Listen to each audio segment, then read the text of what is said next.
My name is James Edmund Omani. I was born on the 25th of July 1940, which is St James's Day. And coming from a Catholic family, that's why I was called James, my first name. I was born in Hackney Hospital, or Hackney Hospital, as a true Cockney would say, and I lived 64 Fellow Street in Shoreditch, not far from Hackney, and I lived there with my mother, who was called Ellen Harrison, and she was one of one sister and 4 brothers. So a fairly large family. I had lots of uncles and aunts. My mother's sister actually lived in London and had 7 children. The oldest daughter, as my oldest daughters do, she unfortunately became pregnant at a young age, and my aunt brought up her 8th child. I was born there. I lived in 64 Fellow Street until the war came, and my father went off to the war. He was in the Royal Army Ordnance Corps and served out in India, leaving my mother and myself. And as my aunt would say, I was a love child. My parents were born only a couple of months before I arrived on the scene. But Fellow Street was an interesting street. It was all terraced houses. The coal hole was there was a ring in the pavement, and coalmen used to come along, pull it up, it went straight down to the coal cellar in the house. We got bombed out of 64 Fellow Street when I was a youngster, but before then I had one of the, I suppose, remarkable events. I was out with my mother, and this time must have been between 2 and 3, and I was out of the pushchair that she had and running like little boys do along the pavement, and unfortunately there was an invasion, there was a doodlebug came over from Germany. My mother screamed at me, "Jimmy, Jimmy," and I ran faster. Fortunately enough, she managed to grab hold of me and went against the wall of the house that we were outside. And to this day, I can still remember the bang and the reverberations that came, and my chest became quite sore from just this bomb going off. And my mother, I think she probably broke the world speed record for the 100 metres to catch me and push me against the wall. And that was probably one of the most memorable occasions that I had. Second one was rumours went round that Hoxton Market, which was not far away, there had been some oranges delivered. So my mother, it was winter time, my mother took me up to Hoxton Market. We were there very early. There was a big queue, everybody waiting to get these oranges. You could only have, I think it was 2 was the maximum you were allowed. Anyway, we were waiting in this queue, and my mother fainted. And you can imagine a little boy of 3, maybe a little bit older, and your mum collapses. Everybody was very kind. They looked after her, told me not to worry and stop my tears and all the rest of it. And we actually came home with 2 oranges because the stall holder gave them to her. And I think my mum said, I think I would collapse more. Can't do it in the same place, though. You'd have to do it somewhere else. No, not in the same place. But those are the two memories of wartime that stick in my mind. We did actually get bombed out of Fellow Street. We then moved to another temporary accommodation. We actually got bombed out of that as well. And the only thing that was left, because people used to go, and if there was a bomb, typical Cockneys, anything that was spare, they picked up. All that was remained of the house was a cupboard, and inside this cupboard was a bag of sugar. And that was the only thing that we had from that house. I think probably unbeknown to me, the problems that I had encountered through the war ended up with me being sent to a hospital. And I spent some time in this hospital, and one of the things they used to do, I think it was probably as part of the therapy, was you collected big leaves from trees, especially oak trees, and you actually pulled the green bits away, leaving the spines, and it was just something that we did as part of a therapy. My parents had a bit of a problem actually getting me back from the hospital. They said, oh, they weren't sure that I was cured and all the rest of it. Anyway, cut a long story short, I went home. My father came home from the war, by which time I had been enrolled at a local school, St Monica's, and I attended there for about a year. And then my parents got offered a prefab. A prefab was in Catford in southeast London. Mm-hmm. They weren't certain that they really wanted to do this. It was a temporary affair. Well, we went down there and we couldn't get over the standard of accommodation that a prefab actually provided. There was a hall that the pram could be in for my younger brother. There was a separate toilet because all the houses in before, it was an outside toilet in Hackney.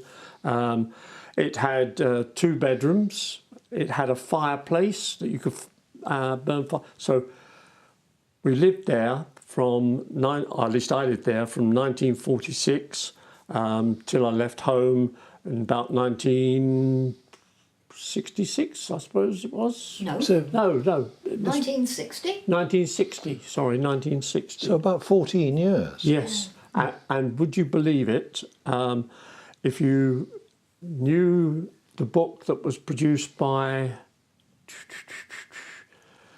David Dimbleby. David Dimbleby, he actually interviewed my father because he was still living in the same prefab that we had moved in 1946, and he actually died 2 years ago. Just over 2 years ago, and the prefab was still there. Most of the other places, they had been knocked down and replaced by flats or whatever, but the one in Catford has only just started being demolished. It was a big estate.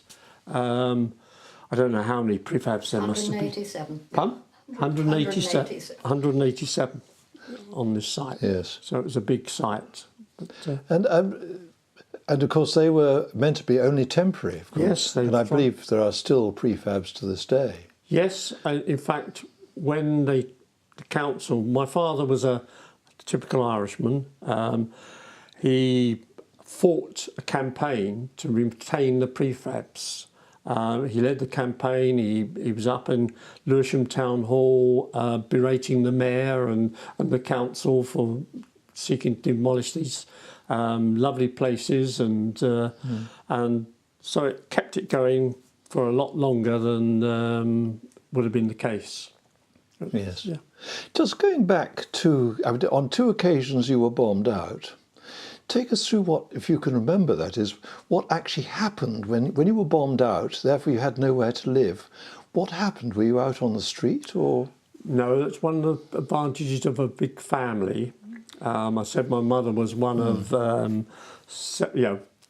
so we moved to an aunt's house and stayed there, and so we moved around quite a bit. Grandmother's too, didn't you? Pardon? You went to your grandmother's. I went to my grandmother's, yes. So we survived by one means or another. Yes. And in fact, I suppose that was one of the great things about families. Being a typical East End families, you shared. And that was one of the great things about living in the East End of London. Used to have tallymen, because everybody bought everything they had on tick. Yes. You didn't pay cash for anything because you hadn't got it. And what used to happen was the tallyman used to come round on Saturday to make certain you hadn't pawned what you'd bought a week or two before. And so what used to happen was the tallyman would come, knock on the door, "Oh, Mrs. So-and-so, you've still got that coffee table that we provided you with, money with?" "Oh, yes, you can see it. It's there." "Oh, yes, fine." And then they would keep the tallyman talking. They'd take the coffee table out the back door, over the fence, and there would be the next person would have the coffee table there because they'd hocked it theirs. And that was how you survived. And it was, I think the tallymen were not daft. They knew that something was going on, but they were friendly enough, and they knew they'd get their money eventually. No, I mean, your father was Irish. Was he born in Ireland or? No, he was born in London, Yes. of Irish father and an English mother. Yes. But he was more Irish than an Irishman. My grandfather was the most entertaining character you'd ever met in your life. He was a member of the Magic Circle. Yes. He couldn't pass an Irish pub. His feet wouldn't let him. And there used to be a chain of pubs in London. Mooney's. Yes. And my grandfather was on his way home from working in London, and he'd come to the Mooney's pub, and his feet would turn to the right, and he would go in. And of course, as a magician, taking pennies out of people's ears, doing card tricks and all that lot, he never had to pay for a drink. No. And so he used to end up catching the last train home. My grandmother used to berate him something terrible, but that was him. And my father followed in that footsteps, and one of his great achievements, as far as he was concerned, was he gained himself an Irish passport, because they brought in a rule that if your father was born in Ireland, you could apply for an Irish passport. Yes. So he did. He got his Irish passport and took great delight if the Irish queue, particularly if you went to America, the queue for the people with the Irish was much shorter. Yes. And he got through, and he would be on the other side waiting for my mother. "Oh, what kept you?" But there you are. Yes. So you mentioned also that your father was in the war. What was he doing? He was in the Royal Army Ordnance Corps, which was the supplier of equipment to the armed forces. Yes. And they had all these maintenance units and storage depots throughout England. He eventually went off to India and had a lot of Japanese prisoner of war people for which he was responsible. He ended up as a sergeant in the Army Ordnance Corps, and he had quite a good time, I believe, in India, because, of course, you had lots of servants, and the Japanese did all the work. All you had to do was monitor and make certain they did it. Yes. And he came home in 1946 and left, and then became a civil servant, and worked in the Inland Revenue. I think mainly because being an Irishman, he liked taking money off English people. And he retired. Let me think, long time ago anyway. And then he and my mother made up for lost time and did a bit of travelling. And then my mother died young, at age 60, from an enlarged heart, because being an East End Cockney lady, she smoked like a trooper. When the war ended and things became easier, in those days you used to get milk bottles and the top of it used to have the cream. That's right, yes. And she would take the cream and eat it. And butter became available. Yes. So what did you do? You plastered butter on your bread. All the things that nowadays, with the knowledge that we've got, says, no, you don't do that unless you want to increase your cholesterol level. And Yes. You obviously didn't take after her. no, I left school. I left home when I was fairly young, 20 years of age.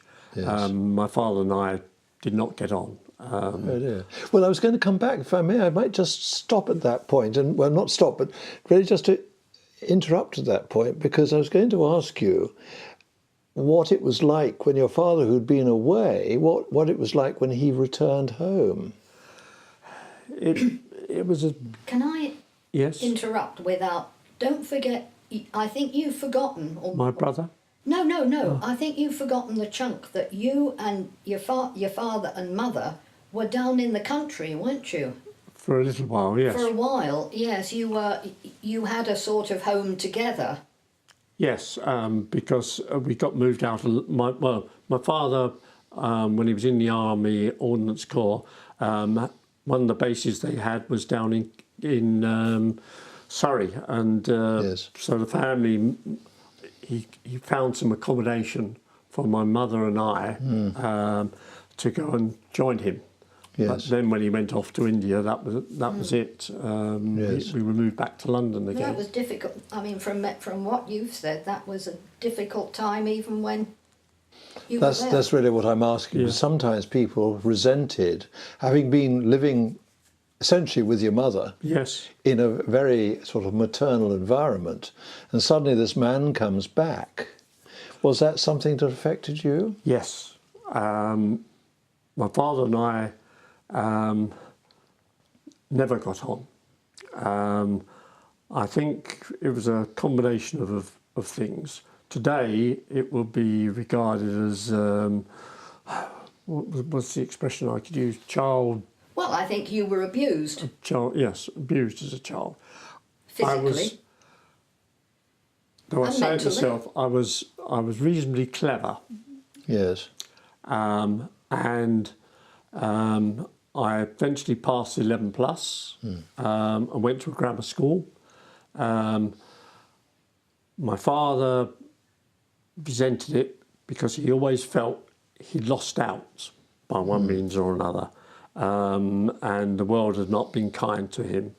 I think probably going back to the fact that he got my mum pregnant before they were married, and Yes. my mother's family, especially with 5 brothers, sorted him out and said, "You're going to marry our sister." Yes. Anyway, I never got on with him, so at the first opportunity, at age 20, I left home. Yes. By that time I was working, and I used to go back and see my mother, because one evening a week my father used to go off doing other things, so I used to nip down to Catford and see her. see her, keep that link going. I had a brother who was born in 1946 Yes. after my father came back. My brother never stood up for himself. He had a better relationship with my father than I ever had. And I suppose, I mean, I used to go down when he became ill. I used to go down and see him and look after him as best I could. And it got better as I suppose we both got a lot older. Yes. Yes. Okay. I mean, so the age of 20, you're off. What happened to you? I was in the civil service. I did a variety of jobs, originally in purchasing, then went to export and international relations, and then got the job of a lifetime as far as I was concerned, which was a private secretary to a chap in those days who was in charge of the head of defence sales, export sales. So I never forget, I went to see the then head of defence sales called Sylvester Suffield, and I had the interview, and he said to me, right, have you got any questions to ask me? So I said, I've only got one, Sylvester.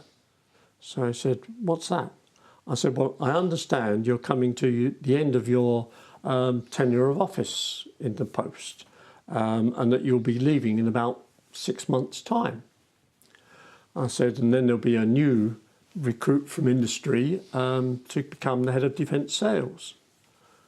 I said, what happens to me then? I suppose I could get pushed off to somewhere else. He turned around and he said to me, Jim, if I decide I am going to appoint you to be my private secretary, you can rest assured that my successor will accept you. So I said to him,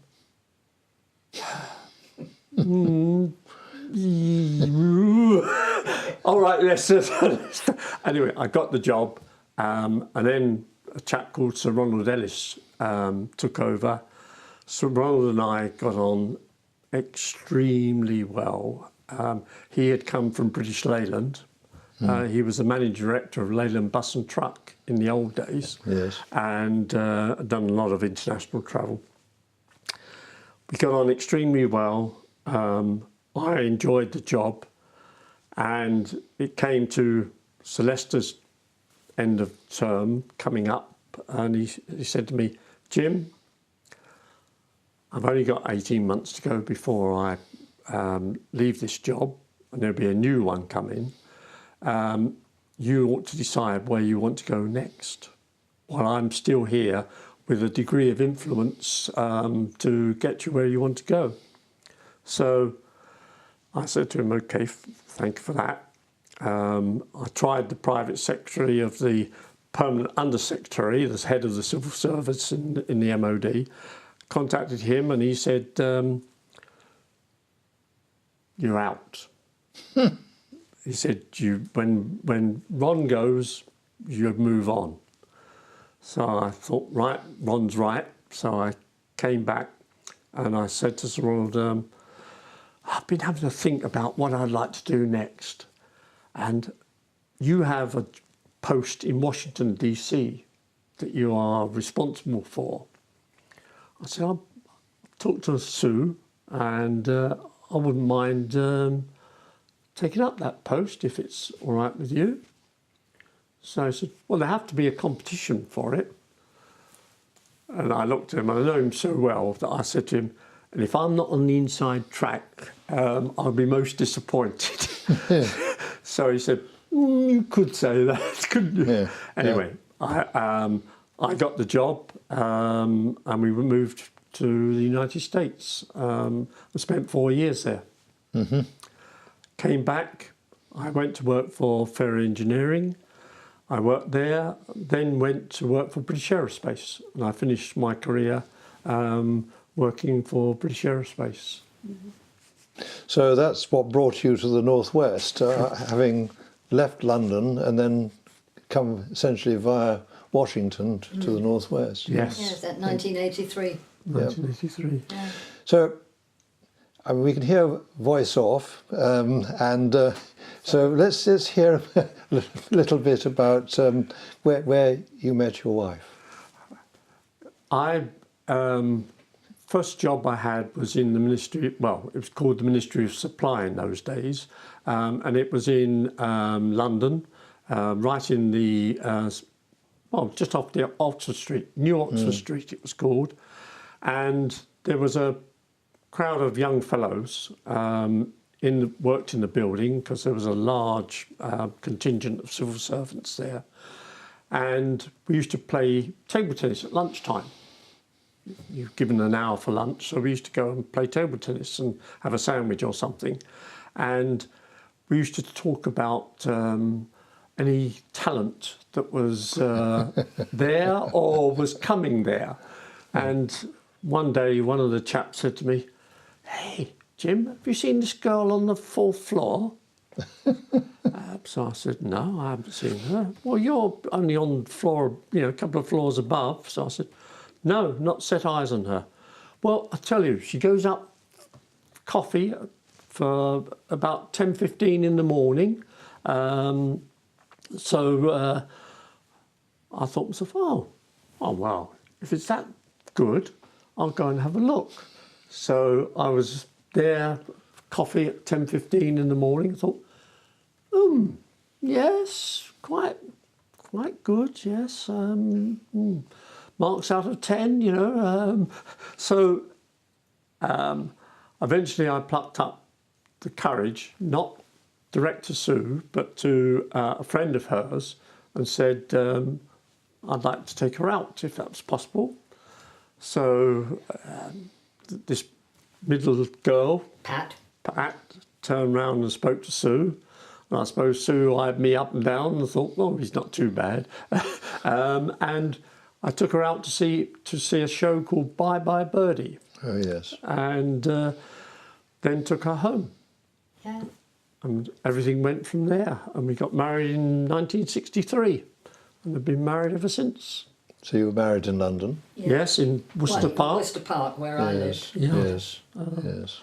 And there used to be, unbeknown to us, and it's quite amusing, as the romance blossomed, so the time that I used to leave Sue's house to run down to Worcester Park Station to catch the last train back to London, because I was living in London, in a hostel in London, got shorter and shorter.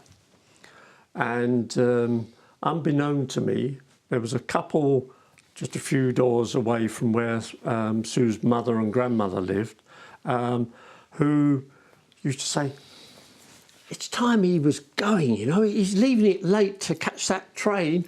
And I used to be able to run faster and faster and faster. And on one occasion, I actually saw the train go across the bridge, and I think the guard probably knew that I was coming and waited for me. So 55 years we've been married. Good time. Yes, indeed. So we talked about yourself, you talked about your marriage, you talked about your father. What about your mother? I love my mother dearly. She was a workaholic. I suppose coming from, once again, the East End of London, she would do virtually anything, but she was a machinist. She had worked in that industry, the rag trade, as it was called, on the East End of London, mainly run by Jewish people in those days. And my mother was a seamstress, and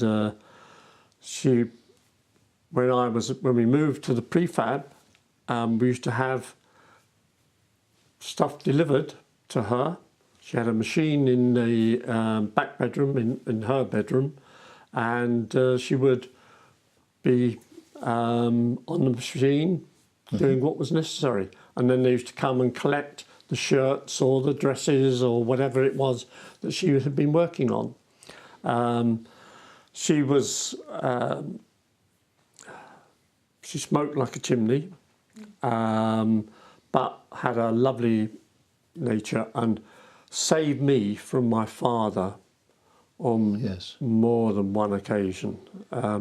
And I suppose nowadays, I mean, I'll say something that now that my father's dead, it doesn't really matter.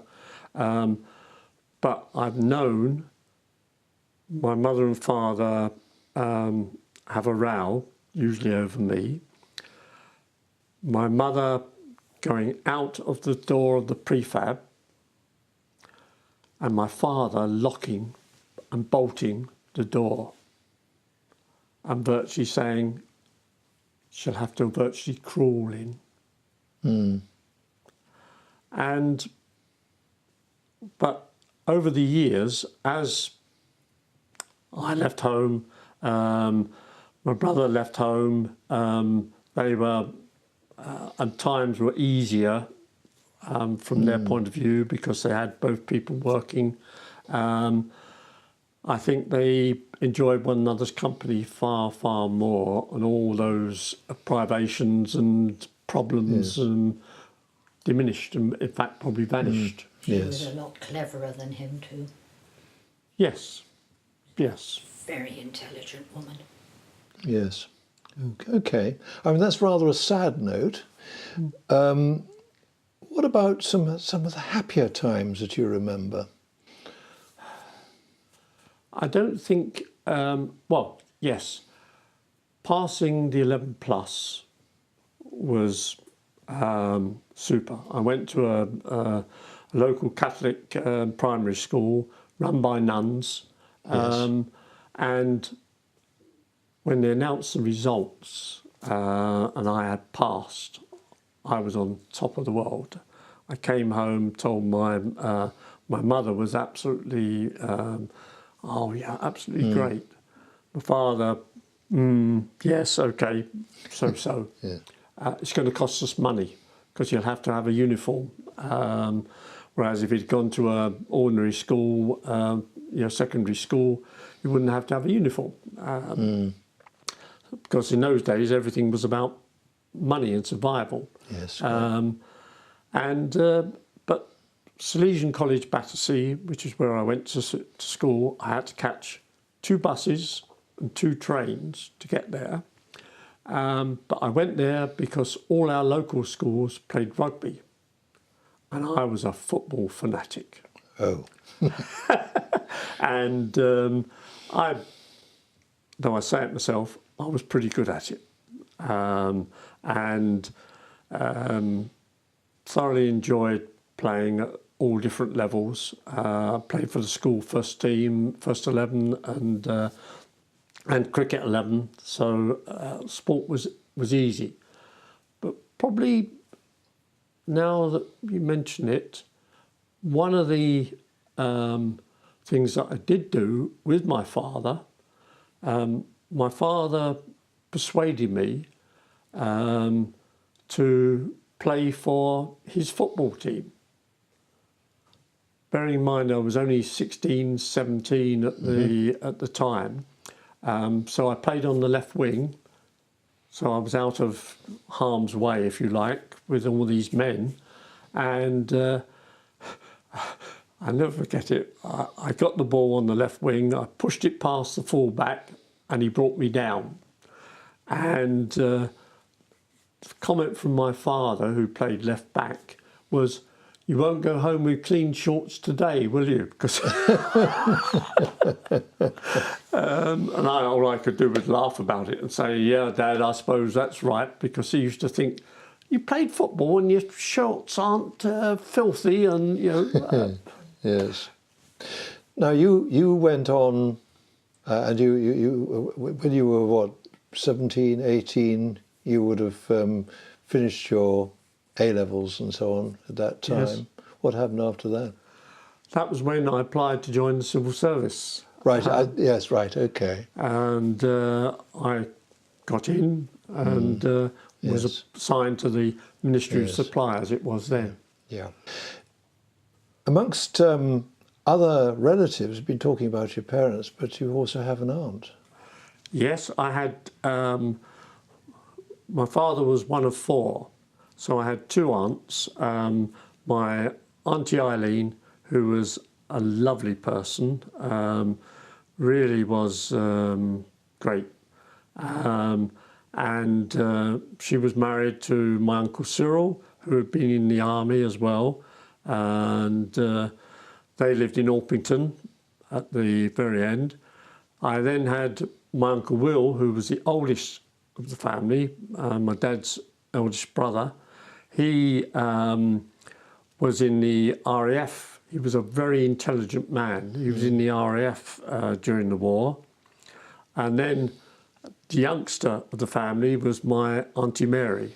And she was the dancer who was in a dance school from about the age of, I don't know, 8 or 9, and then became, through the ranks, was dancing below the age of 14. And I think one of the things that my father suffered from was an inferiority complex, because my Auntie Mary used to be on these shows or what have you and dancing, and she'd get paid for it. In those days, my grandfather and grandmother had a jar on top of the mantelpiece, and if you earned any money, you put it in the jar.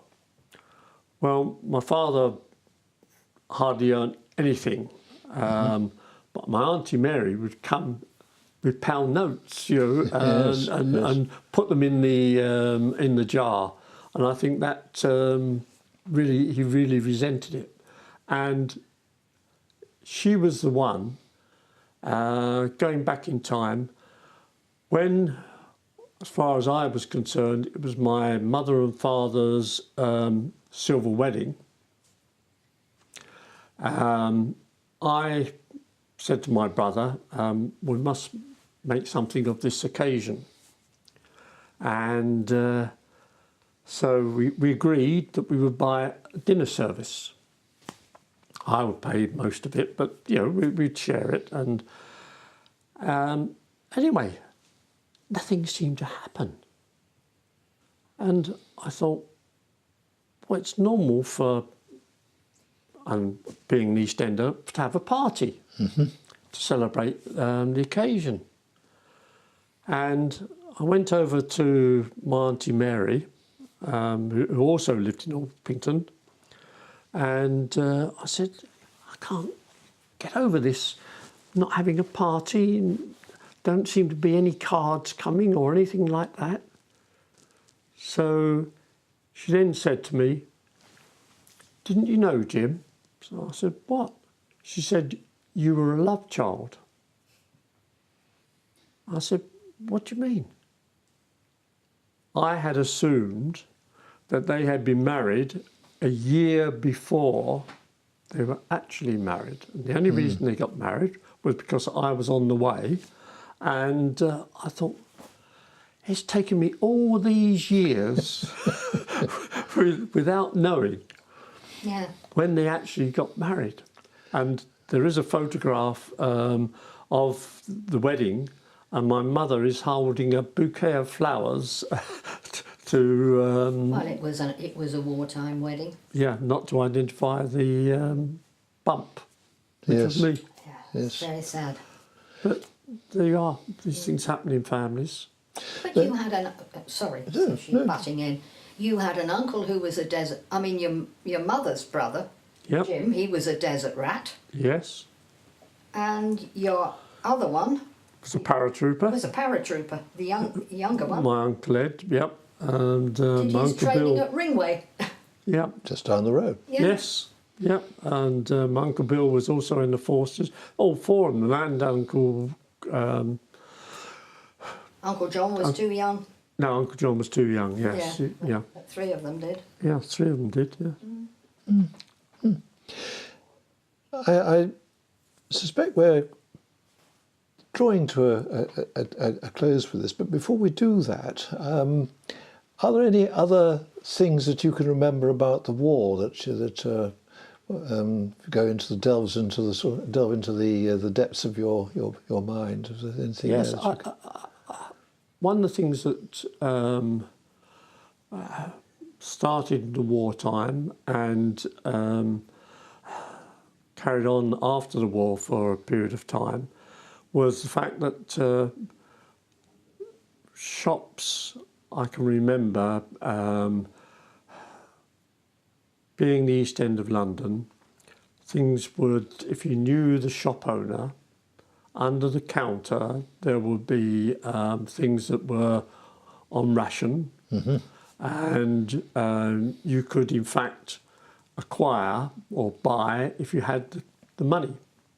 Yes. And of course it caused this degree of resentment because most of the people were all in it together. Nobody had any money. But my Aunt Jane, I had an Aunt Jane on my mother's side. Aunt Jane was a force of nature. She ran a sweet shop. And she was a character. If you went in there and you wanted to buy some sweets, she would cut a sweet in half in order to give you exact measure. You can't imagine today cutting a sweet in half to make certain it never went above the quarter pound or whatever it was that you were actually buying. And another story about Aunt Jane, I mean, she used to, everybody knew her in the Hackney area. She would, when she retired, if she wanted to cross the road, she'd just take her stick, hold it up and walk across. Everything waited for Aunt Jane. And eventually she died. And everybody believed Aunt Jane had money. And it would be hidden away somewhere where she lived. And anyway, they all had a look round for this money. They even checked the curtains to see whether in the hem of the curtains there was any money. Anyway, they got rid of a lot of old clothes, mainly to the Red Cross, I think it was. And then suddenly somebody thought, Aunt Jane's favourite coat. I wonder if she sewed the money into the lining of the coat. So racing round to the Red Cross, yes, to try and retrieve this coat. They couldn't find it. Now, we never knew to this day whether somebody at the Red Cross had found the money or what, but that was Aunt Jane. Yeah. Yes, yes. It was, and the fact that people would cut off pieces of meat in order to give you the exact measure. You never got anything over. No. That, I mean, various people I've spoken to have suggested that the diet that people had during the war might well have been a contributing factor to longevity. I think that's possibly true because you didn't have any luxuries. It was bread and jam, doorstops if you were lucky. You had, I think the one thing that probably, and because you walked everywhere, you didn't go on buses because they cost money to go on buses, so you walked and putting your shoes to the repairers was cheaper than going on the buses. I think bread and dripping was another, that was almost a delicacy Yes. if you had bread and dripping, because that meant you'd actually had meat on the Sunday, and the gravy all went into the bread and dripping. Yes, But, yes. I think we survived quite well actually, and you didn't Yes. have much. None of the fast food of today. None of the fast food. no. None of the pleasures that people have today, because it was a very hard diet. Yes. You never left anything on the plate, which was another cause of trouble between me and my father, because on one occasion I did not like white cabbage. Dark cabbage I could eat. White cabbage I could not stand. It would make me almost want to throw up. Yes. And I can remember one Sunday sitting at the table and in the prefab, and my father saying, "Eat your cabbage." "Don't like it, Dad." "Eat your cabbage." "Dad, I can't eat it. It'll make me throw up." "You will not get down from this table till you have eaten your cabbage." Yes. And then I made the fatal mistake. Because as I said, I was regarded as quite a bright kid. I said to my father, "Dad, I've looked, boiling the cabbage, you take most of the goodness out of it." And I said, equally, there is more goodness in an orange than there is in white cabbage that has been boiled. And as soon as I finished, I thought, oh my God. And I got clattered. No, and my father had a stick as well, so I got a beating Oh dear. for being too clever by half. Yes. What I said was absolutely true, but you did not. No. Wasn't appreciated. No. No. Changing the subject Yes. after that. One other thing that I wondered about, I was living in London as you were, or the outskirts of London. We wasn't unusual to have things like smog. Was that something that you can remember anything much about? I mean, we don't have it today, but back in the perhaps Very late much so. 40s or the early 50s. Yes, very much so. I can remember walking home, and the buses would have the conductor walking in front of the bus to actually make certain the bus driver stayed this side of the curb or the pavement. Yes. And it was very, very bad. And in fact, one of the memories I have was the Lewisham rail crash. Oh yes, it's not that far from you. No, very, very close to me. And in fact, I by then was at grammar school, and I can say it was on a Wednesday that it happened. And I had gone to our sports ground from school, organised. We got to the ground, and it was so foggy that eventually they decided to call the game off. It was a nonsense. I went home from Ewell, where our school grounds were, near Epsom in Surrey, to Waterloo, walked across from Waterloo to the other Waterloo, and then caught the train down to Catford Bridge. And would you believe that a couple of hours later was when the Lewisham train crash? Yes. If I'd played football, who knows what would have happened, whether I'd have been on that train or not on that train. But yes, that was, smog and fog were very common. Yes, they were at that time. And Yes. because you had coal fires. Everybody right, had yes. coal fires. Yes. The prefab had a coal fire originally. Yes. I mean, no such thing as central heating in those days. No. Yeah. You had you had a handkerchief over your mouth and nose. Yes. And when you came home, it was black. Yeah. Just coming towards the end, I think, I usually ask a question, not a trick question really, but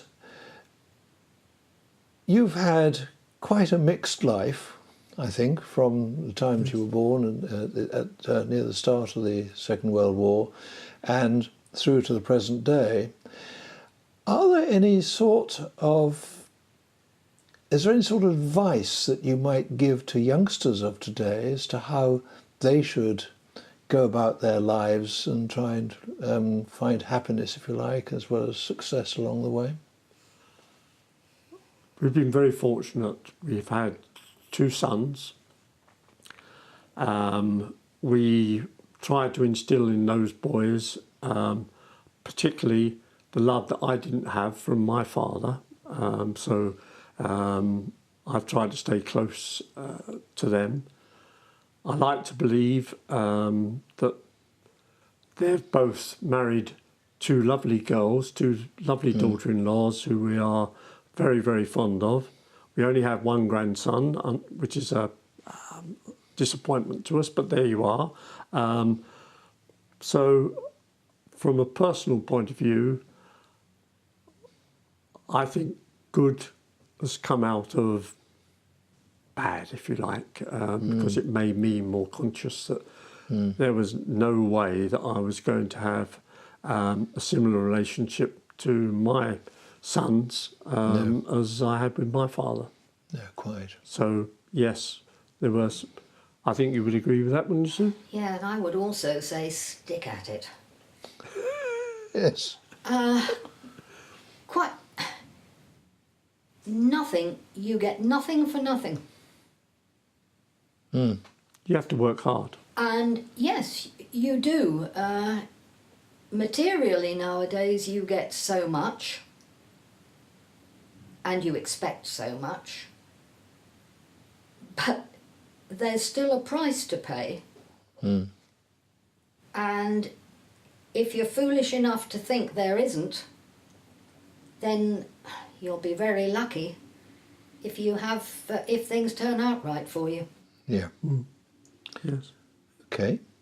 Well, I think on that point, thank you very much indeed for agreeing to be interviewed by Wargen. Thank you very much. I've enjoyed it. It's been brought back some good memories and some bad memories. Yes. But I've enjoyed it, and I hope it's been of value to you. Thank you very much indeed.